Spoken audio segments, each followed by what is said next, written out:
Na ilha do Marajó tem muito mistério. Eu, que sou natural da ilha do Marajó, ainda nem conheço. O sol é o teu esplendor. Eu amanheço nos igarapés. A natureza, chegando aquilo me inspira uma coisa tão boa que me faz criar um carimbó.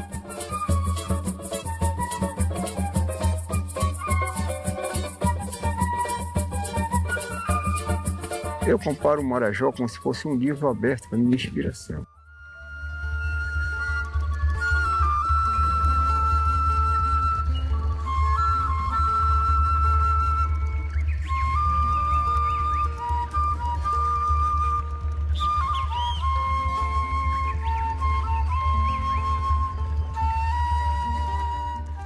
A travessia para a ilha de Marajó partiu do porto de Coaraci, em Belém.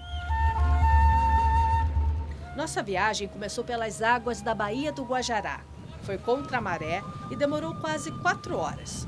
Marajó, ilha barreira do mar. Marajó, ilha barreira do mar. Eu peço licença, quando posso lá. Eu peço licença. No Marajó, seguimos as batidas e os passos do carimbó, considerado Patrimônio Cultural do Brasil em 2014 pelo IPHAN, o Instituto do Patrimônio Histórico e Artístico Nacional.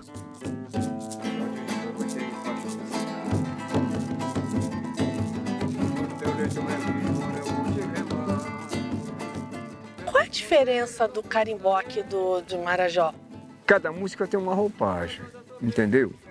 As minhas letras não são letras que dá para fazer um carimbó muito corrido, muito acochado, um tempo muito miúdo, entendeu? Então, só dá certo se for mais chamegado, mais suave, entendeu? Minha morena cheirando a maré, minha água de fururé.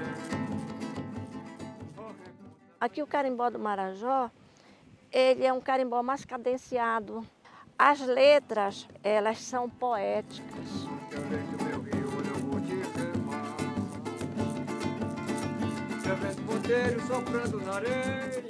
O mestre Diquinho, ele tem um estilo chorado, assim, do choro mesmo, de tocar aqueles baixaria no violão, de fazer uma postura assim mais seresteira, né?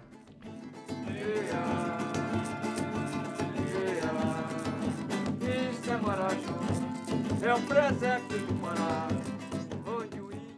Então tu vê, como o carimbó de Soure é diferente. Além dele ter essa coisa, essa memória temporal do campo, que é a solidão, que é... Tu imagina aquelas vastas terras e pasto que não acaba mais e tu sozinho ali tocando um gado, ou então largado naquilo ali, aquele silêncio oco, né? Então claro que aquilo marca a estética do caboclo.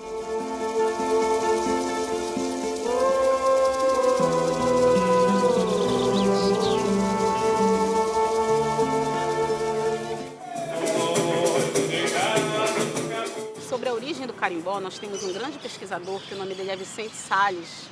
O Vicente Salles, ele fala, inclusive, dessa importância de falar quanto o racismo influenciou as pessoas a dizerem que a origem do carimbó é indígena, mas que, na realidade, siga os tambores. E sigam de onde vem os tambores e você vai entender a origem do carimbó.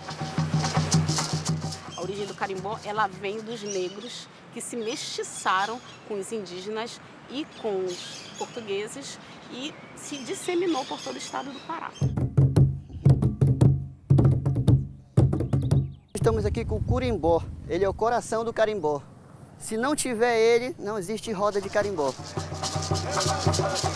Da palavra curimbó veio o nosso ritmo, o carimbó.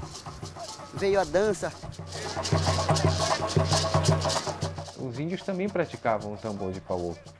Mas a forma de tocar, o sotaque, o swing do tambor, eu acho que isso é africano. As maracas compõem a percussão do carimbó. E como é que é a levada básica da maraca? Simples, vai e vem.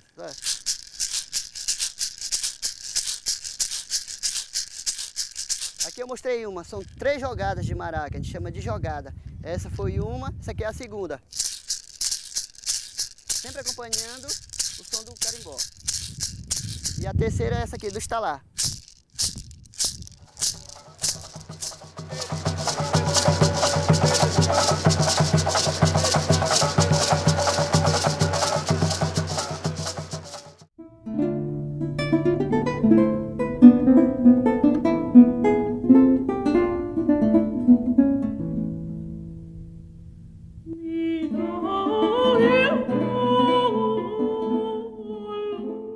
Você fala no seu livro que é justamente durante o período que os jesuítas são expulsos, que daí o carimbó começa a se manifestar mais fortemente ali no Marajó. Depois que os jesuítas saem, são expulsos, há uma brecha para manifestações populares ali naquela região, porque os jesuítas tinham também essa missão de colonizar o imaginário, a cultura, né, que fazia parte do processo de catequização. Quando eles saem, parece que isso encontra um lugar de manifestação, a partir do século XVIII, ainda que seja em sincretismo com a cultura cristã portuguesa.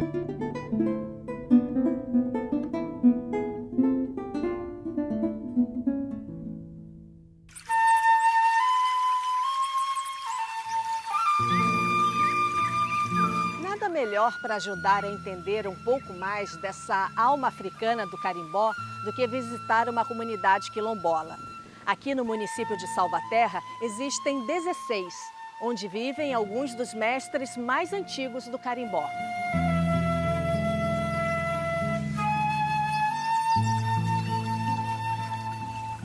Mês de dezembro, na ilha do Marajó, a chuva cai e o tempo começa a mudar.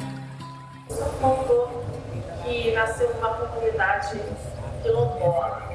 Quem da sua família que foi escravo? Meu avô.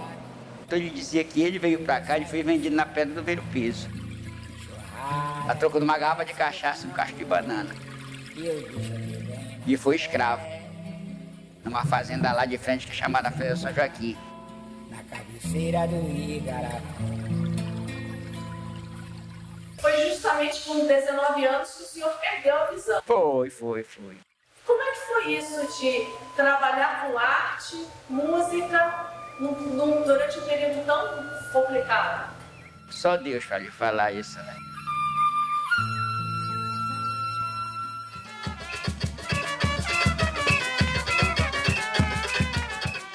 Quando eu via os boi, antigamente, eu via o boi bombar aqui. Não existia búfalo bombar. Então, era o boi bombar que vinha com o sertanejo. O cara daqui, a maioria é búfalo. Aí eu inventei o búfalo bombar com a mesma história. Aí de lá a gente começou a trabalhar de novo, a botar o boi. E eu vi que eu tinha condição de fazer o carimbó. Já choveu em Salvaterra, vou cantar meu carimbó. Eu vou pra Via Piracema, nos campos do Marajó. O senhor pode me mostrar o chapéu? Posso. Lindo, com essas fitas coloridas aqui. Eu vou pra lá, eu vou ver como é que é. Vou ver de Nova do Peito, quando vai o jacaré.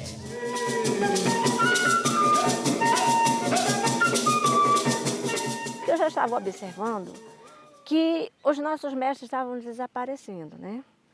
E com eles também, a nossa cultura morria junto com eles. Eu disse, nós vamos chamar os mestres de carimbó, vamos começar aqui fazendo um trabalho agora de danças, vamos resgatar a nossa cultura, as nossas raízes. Fomos fundando o grupo de carimbó, trazendo mestres do carimbó. Em que ano? Já em 1985, mais ou menos, e começamos a ensaiar em casa o carimbó. Na sua casa? Na minha casa, que é aqui próximo, né? Depois nós conseguimos formar a nossa associação e já foi intitulado de Grupo de Tradições Marajoara Cruzeirinho.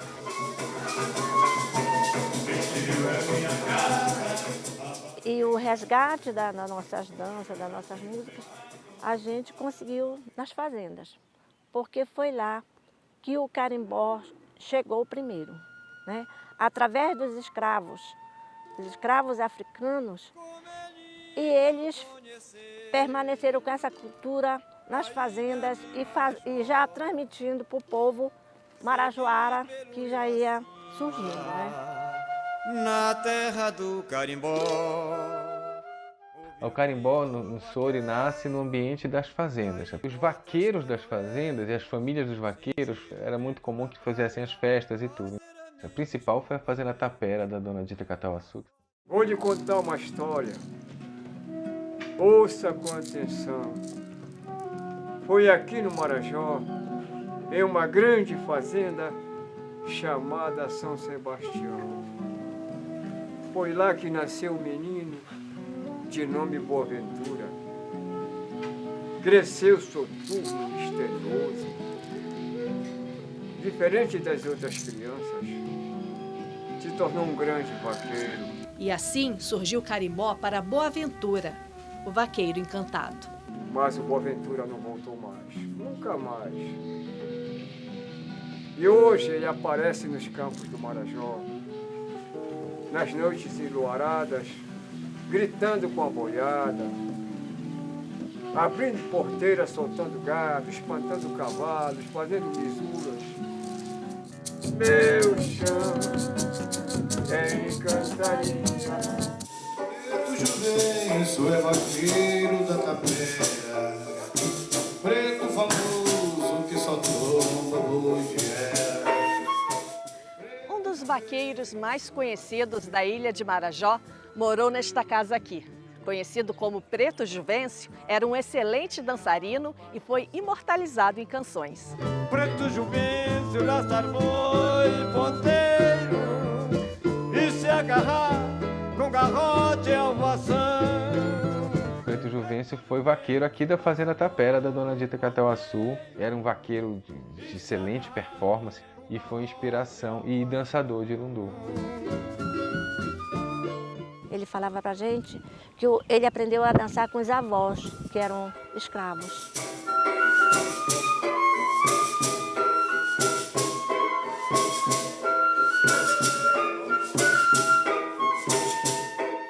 Para mim foi assim, uma felicidade poder resgatar muita coisa da nossa cultura, das nossas raízes nas fazendas, porque lá eles não tinham acesso a outras cidades, a outras culturas. Então, a cultura marajoara permaneceu quase na sua íntegra, pelo isolamento.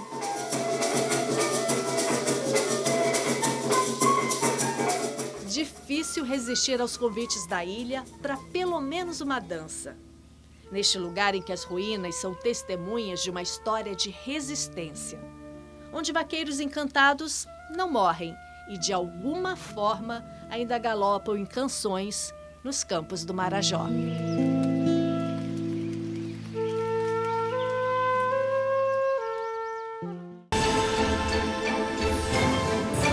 Quem dança no carimbó e toma um tacacá é um ritmo gostoso e é de Belém do Pará. No século XIX, o carimbó veio para Belém. O carimbó se consolidou aqui na capital. Inclusive, ele foi uma dessas manifestações proibidas, porque o que era valorizado aqui era justamente coisas que lembravam a Europa.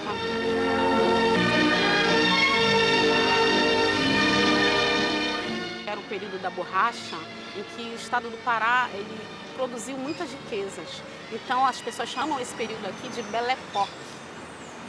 Então, imagina o que é você ter essas expressões populares fervilhando na cidade. Enquanto vinham óperas europeias para o Teatro da Paz, fora do Teatro da Paz, as pessoas estavam dançando seus batuques, fazendo boi-bumbá, dançando carimbó, os pássaros juninos. E é exatamente isso que não era considerado elegante. Era considerado deselegante na Belém colonial fazer batuque.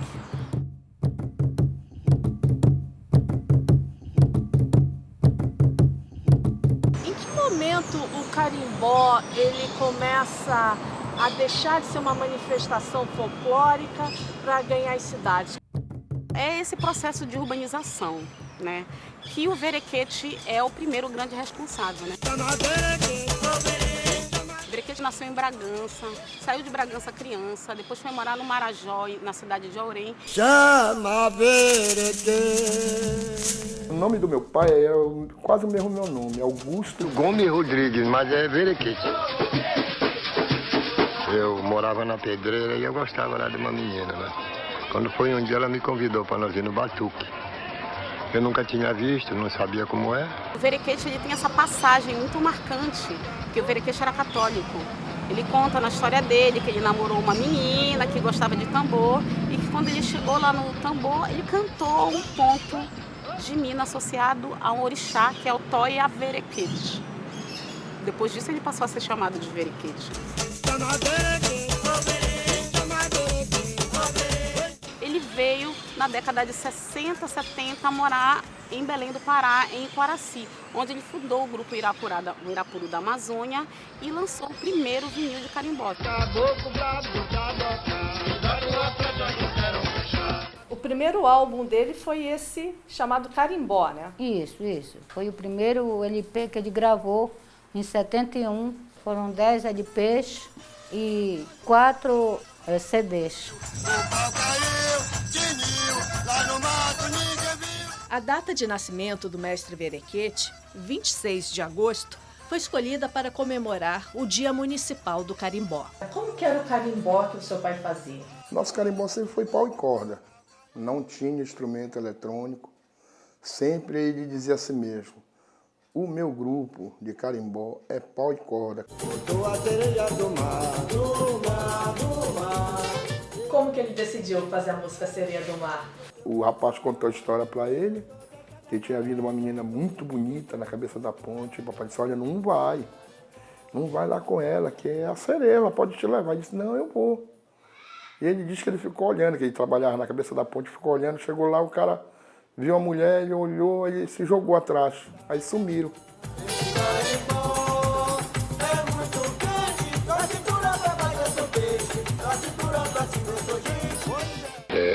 Ela, a maior ilha do nosso Pará. Ela, a maior ilha do nosso Pará. O chapéu era uma marca característica. Isso aí desde criança, a marca registrada dele. O Verequete sem chapéu não era Verequete. Mestre Verequete morreu em 2009, aos 93 anos de idade. O carimbó dele se tornou uma referência. O carimbó não morreu, está de volta outra vez. O carimbó nunca morre, quem canta o carimbó sou eu. Canoa de leme no meio, pra não perder o canal. Parece que já estou vendo o outro lado de lá. Essa passagem Álvaro Adolfo, no bairro da Pedreira, é um dos pontos mais tradicionais do carimbó em Belém. Ganhou até o apelido de a Rua do Carimbó. Aqui moram músicos que vivem essa arte no seu dia a dia, junto com a família e a comunidade. Cidade bonita é Belém do Pará, onde tem moça bonita é pra gente namorar. Aqui na Álvaro Adolfo que começou realmente a minha história, de fato, como carimbozeiro. Como na Álvaro Adolfo tem um celeiro muito grande de pessoas de interior que vêm com essa raiz do carimbó, a gente começou a se reunir e tocar carimbó todo domingo, e o negócio foi ficando sério e nós resolvemos, entre os amigos, criar o grupo de carimbó Sankari, que hoje já está aí na estrada com 26 anos.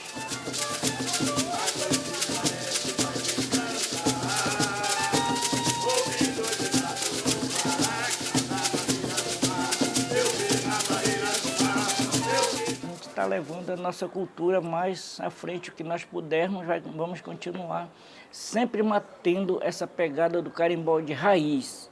Embora o grupo seja um grupo urbano, como nascido na capital.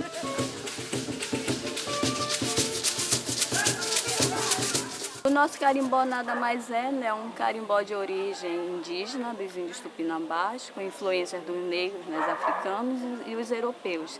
Sendo que de cada um deles nós trazemos uma característica para o nosso carimbó.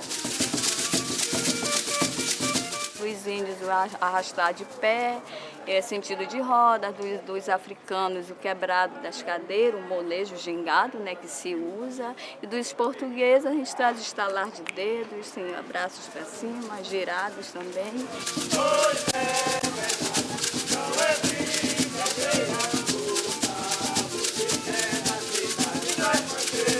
Aqui na Álvaro Adolfo mora também uma cantora especial.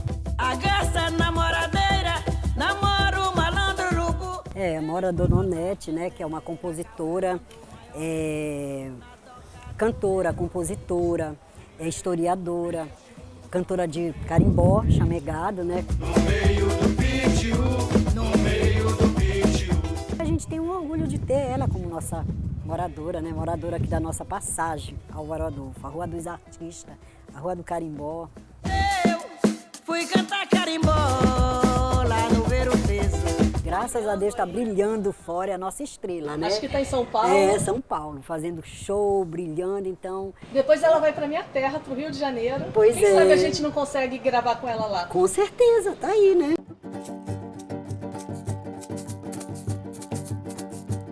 Onde é que Boto mora nas águas do mar? Da Baía do Guajará para a Baía de Guanabara. Foi aqui na cidade do Rio, um pouco antes de um show, que nós gravamos uma entrevista com a diva do carimbó chamegado. Pescador, pescador, pescador, joga a rede no mar. Eu cantava muito, eu cantava música de Dágua de Oliveira. Isso eu tinha o quê? 10 anos. Eu tinha uma voz, não era essa voz, era uma outra voz. Aí o pessoal dizia, menina, mas que essa menina canta demais. Foi linda, bonita, que alguém me contou, do boto pintado namorador. Foi linda, bonita, que alguém me contou, do boto pintado namorador.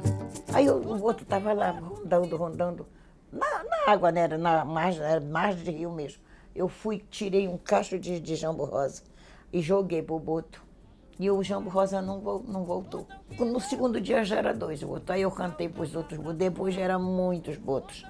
Eu cantando na margem do rio pros botos. Tava pra namorar, todo vestido de branco, pra dançar com a caboclazinha. Eu fiquei a encantadora de botos. Pra dançar com a caboclazinha. Dona Onete, o que o carimbó tem de melhor? Ai, é o chameguinho daqui. Você conquista o que você quiser. Você só abre a saia assim, Jorge. Essa risada é maravilhosa. Eu trouxe um jeito mais gostoso com essas risadas que eu dou, com esse meu jeito.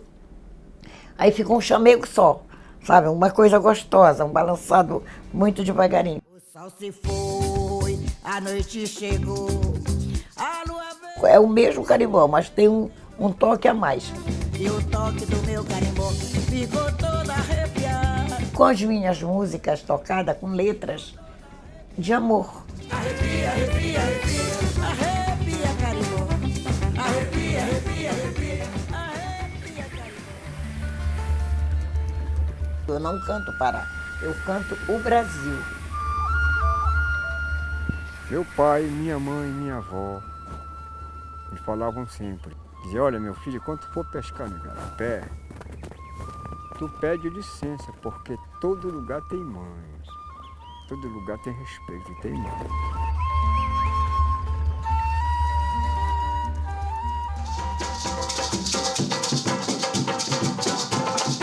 Eu costumo pensar no verbo aquilombar-se. Eu acho que a gente começa a valorizar a cultura africana, a contribuição africana no carimbó, quando a gente entende que ele é uma expressão de resistência. E que como expressão popular, ele foi associado aos negros e aos índios, ele foi perseguido.